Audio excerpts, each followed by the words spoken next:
Pag Muslim ang may gawa, Muslim agad ilalagay. Parang kami lang sa mundo ang marunong pumatay. Pero sa bawat balita na pinipili nyong ihayag, may katotohanang tinatakpan ng takot at panghuhusga. May prinsipyo kaming tao, di nyo nga lang kilala. Hindi kami pare-pareho, ngunit nagkakaisa. Katulad nyo kami ay tao rin at may sinasamba. Humaharap sa buhay na may takot sa may kapal na dakila. Hindi namin pinili ang kulay ng aming pangalan, pero bakit parang kasalanan na maging Muslim sa daan? Kung hustisya ang hinahanap, bakit kami ang tinuturo? Kahit wala sa amin ang kamay na may dugo. Hindi lahat ng nakabalita ay totoo, hindi lahat ng nakikita ay buo.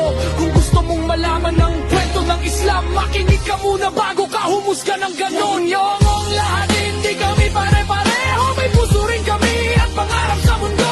Hindi terorista ang pangalan ng Islam, kapayapaan ang dala ng salitang salam. Yong lahat, tao rin kami tulad nyo, may pamilya, may dasal, may pangarap sa buhay na to. Walang kinatatakutan ng pusong nananalig. La ilaha illallah, yan ang aming paninindig.